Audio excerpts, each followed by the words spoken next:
క్రీస్తు ప్రభునందు ప్రియ సహోదరి సహోదరులారా, మనం ఈనాడు సామాన్య కాలపు ఆదివారాలలో రెండవ ఆదివారంలో ఉన్నాం.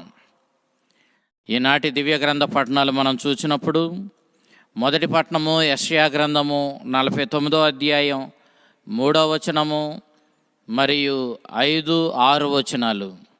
సువిశేషం యోహాను శుభవార్త 1వ అధ్యాయము 29వ వచనం నుంచి 34వ వచనం వరకు మనం ఆలకించాం.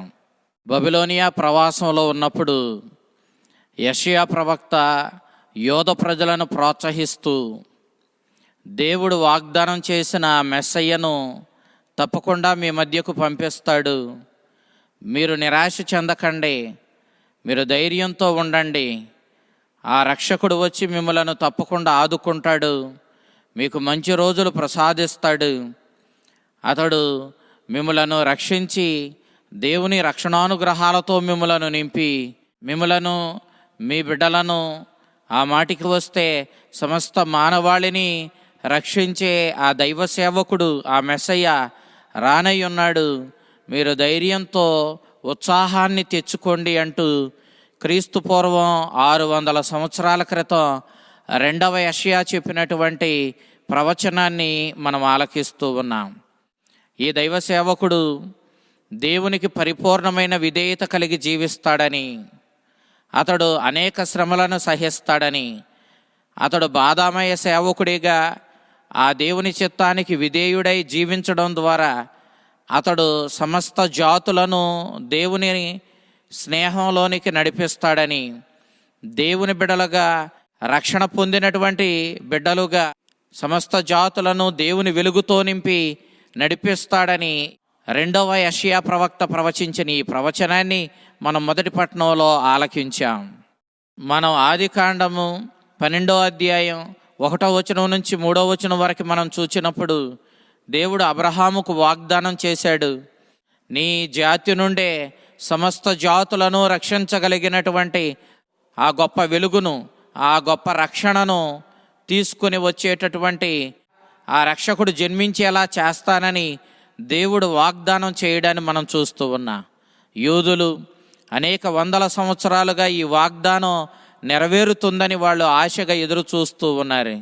ఇంచుమించు 1800 సంవత్సరాల తరువాత అబ్రహాముకు చేసినటువంటి ఆ వాగ్దానం అక్షరాల యేసుక్రీస్తులో నెరవేరడాన్ని మనం చూస్తూ ఉన్నాం.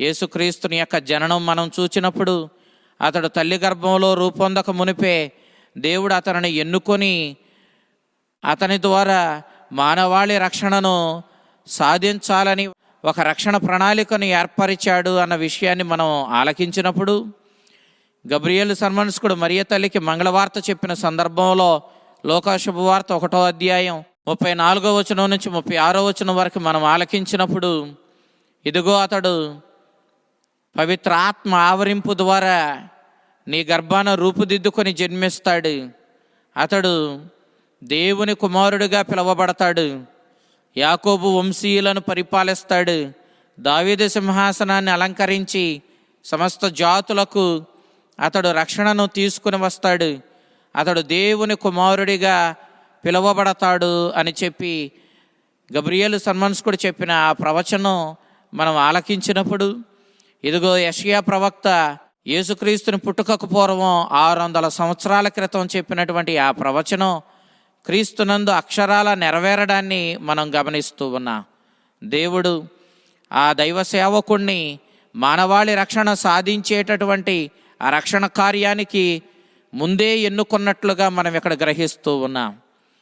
అందుకే మనం సువిశేషంలో చూసినప్పుడు బప్తిస్మ యోహాను అతడు నేను పుట్టుక పూర్వము నుండి ఉన్నవాడు అని చెప్పి బప్తిస్మ యోహాను ప్రకటించడం మనం చూస్తూ ఉన్నాం. యోహాను శుభవార్త 1వ అధ్యాయం 1వ వచనం మనం చూసినప్పుడు, ఆది యందు వాక్కు ఉండెను, ఆ వాక్కు దేవుని వద్ద ఉండెను, ఆ వాక్కే దేవుడై ఉండెను అని మనం విన్నప్పుడు, అదే అధ్యాయం 14వ వచనంలో ఆ వాక్కే శరీరధారి అయి మన మధ్య నివసించనని మనం ఆలకించినప్పుడు, ఆది నుండి వాక్కై ఉన్నటువంటి ఆ దేవుడు ఈనాడు శరీరధారిగా మానవుల మధ్య నివసించాడు. అతడే ఈ సృష్టికి కారకుడు, అతడే అనాది నుండి మానవ రక్షణకు దేవుని చేత ఏర్పరచబడిన దైవ కుమారుడు మెస్సయ్య అన్న విషయాన్ని మనం స్పష్టంగా గ్రహించగలుగుతూ ఉన్నాం. ఈనాడు అదే ప్రవచనం నెరవేరబోతూ ఉందన్న సత్యాన్ని 2వ యెషయా 49వ అధ్యాయం 3వ వచనం నుంచి మనం చూసినప్పుడు, సమస్త జాతులకు అతడు జ్యోతిగా రక్షకునిగా ఏర్పరచబడ్డాడు.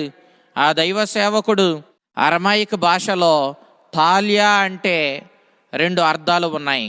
ఒకటి దేవుని గొర్రెపిల్ల అని, రెండవది సేవకుడు అని.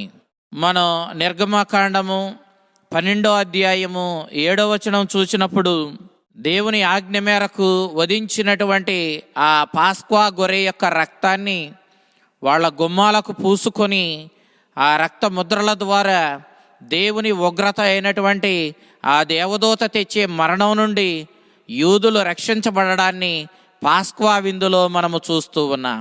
ఐగుప్తులో జరిగిన ఈ విందులో ఏ విధంగా దేవుని ఆజ్ఞ మేరకు గొర్రెను వధించుకొని ఆ రాత్రి పాస్క్వా విందు జరుపుకున్నారో, ఆ పాస్క్వా విందులో ఉపయోగించినటువంటి ఆ గొర్రె రక్తం ద్వారా యూదులు ఏ విధంగా మరణపు దూత నుండి రక్షించబడ్డారో మనం చూస్తూ ఉన్నాం. అదే రీతిలో యెషయా గ్రంథం 53వ అధ్యాయం 7వ వచనం మనం చూసినప్పుడు, వధించబడడానికి తీసుకొని పోబడినప్పుడు గొర్రె ఏ విధంగా నిమ్మకుండి ఆ వధ్యస్థానానికి అది విధేయతతో నడిచి వెళ్ళినట్లుగా దైవ సేవకుడైనటువంటి ఈ మెస్సయ్య మానవ పాపభారాన్ని తన మీద వహించుకొని వధ్యస్థానానికి తీసుకొని పోబడే గొర్రెవలే విధేయతతో తనను తాను కలవరిగిరిలో ప్రాణత్యాగం చేసి తన రక్తము ద్వారా, తన శ్రమల మరణం ద్వారా, తన రక్త ప్రోక్షణ ద్వారా మానవాళిని రక్షించినట్లుగా మనము యెషయా ప్రవక్త ప్రవచించిన ప్రవచనం ద్వారా అర్థం చేసుకుంటూ ఉన్నాం. అందుకే ఈ రోజున బప్తిస్మ యోహాను యేసుక్రీస్తుని చూపిస్తూ, ఇదిగో సమస్త జాతులు లోక పాపాలను మోసుకొని పోయే ఆ దేవుని గొర్రెపిల్ల అంటూ ఆ తాల్యా ఇతడేనంటూ సూచించడాన్ని మనం చూస్తూ ఉన్నాం. ఇక్కడ మనం లోక పాపాలను మోసుకుపోయే ఆ యావే సేవకుడు, ఆ దైవ సేవకుడు, ఆ బాధామయ సేవకుడు ఇతడేనని బప్తిస్మ యోహాను సూచించినట్లుగాను, పాప పరిహారార్థం వధించబడే గొర్రెపిల్ల వలె యేసుక్రీస్తు సమస్త మానవాళి పాప పరిహారార్థం శిలువ మీద వధించబడి తన రక్త ప్రోక్షణతో ఈ మానవాళిని పాపము నుండి మరణం నుండి విడుదల చేసి దేవుని బిడలుగా మార్చి దైవపుత్రత్వానికి మనల్ని వారసులుగా, ఆ పరలోక రాజ్యానికి నిత్య జీవానికి మనల్ని వారసులుగా మార్చబోతున్నాడని, ఆ దైవ సేవకుడు మనల్ని దేవుని బిడలుగా మార్చే ఆ బాధామయ సేవకుడు ఈ యేసువేనని బప్తిస్మ యోహాను సూచించినట్లుగా మనము యోహాను శుభవార్తలో నేటి సువిశేషంలో స్పష్టంగా మనం అర్థం చేసుకుంటూ ఉన్నాం. బప్తిస్మ యోహాను పెరిగి పెద్దవాడైంది యెరూషలేము పరిసర ప్రాంతాలలో. ఆ పరిసర ప్రాంతాలలో 4 మైళ్ళ దూరంలో ఉన్న యూదియా నగరంలో బప్తిస్మ యోహాను ఎడారిలో నిష్ఠతో కూడినటువంటి జీవితాన్ని జీవించినట్లుగా, ఆ ఎడారిలో ఆ గుహల్లో అతడు పెరిగి పెద్దవాడైనట్లుగా మనం చరిత్రలో చూస్తూ ఉన్నాం. మరి బప్తిస్మ యోహాను ఈ యూదియా నగర పరిసర ప్రాంతాలలో పెరిగి పెద్దవాడైతే, యేసుక్రీస్తు నజరేతులో పెరిగి పెద్దవాడైనట్లుగా మనం చరిత్రలో చూస్తూ ఉన్నాం. కాబట్టి వీళ్ళిద్దరికీ అంతకుముందు ఏ విధమైనటువంటి పరిచయం లేదు. యూదియా నగరానికి, ఈ యెరూషలేము నగరానికి నజరేతునకు మధ్య 80 మైళ్ళ దూరం ఉంది. ఆ రోజుల్లో ఈ దూరం చాలా పెద్దది. ఎందుకంటే ఆ రోజుల్లో నేడు ఉన్నటువంటి ఈ వాహనాలు, ఈ ప్రయాణ సదుపాయాలు ఆ రోజుల్లో లేవు. కాబట్టి 80 మైళ్ళ దూరంలో జీవించే వ్యక్తులు కలవడం అంత సులువైన విషయమేమీ కాదు. కాబట్టి బప్తిస్మ యోహానునకు యేసుక్రీస్తునకు అంతకుముందు ఏ విధమైనటువంటి పరిచయం లేదు. వాళ్ళు ఒకరిని ఒకరు అంతకుముందు చూసుకోలేదు. కాబట్టి ఈ మెస్సయ్య అనాది నుండి ఉన్నవాడు, మానవాళి రక్షణార్థం దేవుని గొర్రె పిల్లగా ఈ లోకానికి వచ్చిన వాడిని నేను ఇంతకుముందు ఎన్నడూ ఎరుగనైతిని అని బప్తిస్మ యోహాను చెప్పడాన్ని మనం స్పష్టంగా ఇక్కడ అర్థం చేసుకోవచ్చు. కానీ ఈనాడు బప్తిస్మ యోహాను సాక్ష్యం పలుకుతూ ఉన్నాడు. దేవుడు అతనికి వెల్లడి చేసినటువంటి ఒక అంశాన్ని ఆధారంగా చేసుకొని, ఎవరి పైకైతే నా ఆత్మ పావురం ఆకారంలో దిగిరావడం నువ్వు చూస్తావో అతడే మానవాళిని రక్షించే ఆ బాధామయ సేవకుడు. మానవాళి రక్షణార్థం శిలువ శ్రమలను అనుభవించి తన రక్త ప్రోక్షణతో మానవాళికి పాపక్షమాపణ తెచ్చి దేవుని బిడలగా మార్చే ఆ మెస్సయ్య, ఆ రక్షకుడు అని చెప్పి దేవుడు బప్తిస్మ యోహానుకి వెల్లడి చేశాడు. దాని ఆధారంగా అతడు యోర్దాను నదిలో యేసుక్రీస్తునకు బప్తిస్మం ఇచ్చినప్పుడు దేవుడు తన ఆత్మను పావురం ఆకారంలో తన కుమారుడు మెస్సయ్య అయిన క్రీస్తు పైకి పంపించినప్పుడు అది చూచిన బప్తిస్మ యోహాను, యేసుక్రీస్తువే మానవాళి రక్షణార్థం ఈ లోకాన అవతరించిన ఆ దైవ కుమారుడు, ఆ మెస్సయ్య, ఆ రక్షకుడు, ఆ దేవుని గొర్రెపిల్ల అని అతడు గ్రహించాడు. దానిని గూర్చి బప్తిస్మ యోహాను ఈనాడు బాహాటంగా సాక్ష్యం పలకడాన్ని మనం చూస్తూ ఉన్నాం. అందుకే బప్తిస్మ యోహాను అంటూ ఉన్నాడు, అతడు నాకంటే శ్రేష్ఠుడు, నేను పుట్టక ముందు నుండి అతడు ఉన్నవాడు, అతడు ఆది నుండి ఉన్నవాడు, కాబట్టి అతడు హెచ్చించబడాలి, నేను తగ్గించబడాలి అంటూ బప్తిస్మ యోహాను క్రీస్తును గూర్చి సాక్ష్యం పలకడాన్ని మనం స్పష్టంగా ఈనాటి సువిశేషంలో చూస్తూ ఉన్నాం. మనం 4 సువార్తలను స్పష్టంగా చూసినప్పుడు అన్ని సువార్తలు కూడా యేసుక్రీస్తును మానవాళికి ప్రకటించడంలో తనకివ్వబడిన కర్తవ్యాన్ని బప్తిస్మ యోహాను చాలా స్పష్టంగా నిర్వహించడాన్ని మనం చూస్తూ ఉన్నాం. తాను క్రీస్తుని ప్రపంచానికి ప్రకటించడానికి దేవుని చేత ముందే పంపబడిన దూతగా, తానే ఏలియా ఆత్మను పొందిన వాడిగా మనకు దేవుని వాక్యం స్పష్టంగా తెలియజేస్తూ ఉంది. అయితే బప్తిస్మ యోహాను క్రీస్తును గూర్చి సాక్ష్యం పలికినట్లు మనమందరం కూడా మన జీవితంలో క్రీస్తునకు సాక్ష్యం పలకవలసిన వాళ్ళమై ఉన్నాము. ముందు మనం క్రీస్తుని గ్రహించుకోవాలి, ముందు మనం క్రీస్తుని అర్థం చేసుకోవాలి. అర్థం చేసుకున్న క్రీస్తుని మనం ప్రజలకు ప్రకటించాలి. అయితే ప్రకటించడం అంటే నోటి ద్వారానో లేకపోతే రచనల ద్వారానో ఇంకా వేరే వేరే సమాచార మాధ్యమాల ద్వారానో ప్రభువుని ప్రకటించడం మాత్రమే కాదు, అంతకంటే శ్రేష్టంగా మనం మన జీవితం ద్వారా ప్రభువుని ప్రకటించవలసిన వాళ్ళమై ఉన్నాం. నేటి సమాజం నోటి ద్వారా ప్రకటించబడిన సత్యం కంటే జీవితం ద్వారా ప్రకటించబడిన సత్యాన్నే చాలా స్పష్టంగా అర్థం చేసుకొని విశ్వసించి అవలంబించడాన్ని మనం గమనిస్తూ ఉన్నాం. మనమందరం క్రీస్తుని గూర్చి సాక్ష్యం పలుకుతూ ఉన్నా, కానీ మన జీవితాలతో ఆ సాక్ష్యాన్ని ప్రకటించగలుగుతూ ఉన్నామా?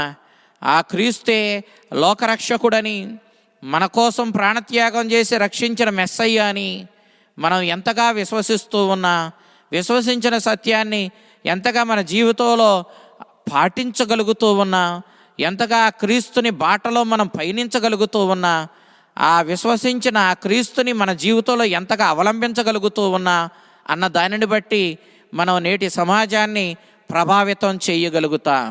నోటి మాటల ద్వారానో సమాచార మాధ్యమాల ద్వారానో క్రీస్తుని ప్రకటించడం అవసరమే, కానీ అంతకంటే ముఖ్యంగా మన జీవితం ద్వారా క్రీస్తుకు సాక్ష్యం పలుకుతూ బప్తిస్మ యోహాను వలె మన జీవితాన్ని క్రీస్తుకు అంకితం చేసుకొని ఆ క్రీస్తుని ఈ జీవితం ద్వారా ప్రపంచానికి ప్రకటించి తద్వారా సమస్త జాతులు ఆ వెలుగును ఆ జీవాన్ని పొందుకునేలా మన జీవితాలు క్రీస్తుకి అంకితం చేసుకొని మన జీవితాల ద్వారా క్రీస్తుకు సాక్ష్యం పలుకుతూ జీవించగలిగిన జీవితాలను మనకు ప్రసాదించమని ఆ ప్రభుని వేడుకుందా. అంతటి శక్తిని మనకు దయచేయమని అడుగుదా. ఆ కరుణామయుడు లోకపాప పరిహారార్థం బాధామయ సేవకుడిగా ఈ లోకానికి వచ్చి తన ప్రాణత్యాగం ద్వారా తన రక్త ప్రోక్షణ ద్వారా మనల్ని రక్షించిన ఆ కరుణామయుడు తన నిత్య జీవపు అనుగ్రహాలను దైవపుత్రత్వపు ఆశీర్వాదాలను మనకిచ్చి మనల్ని మన కుటుంబాలను కాచి కాపాడునుగాక. ఆమెన్.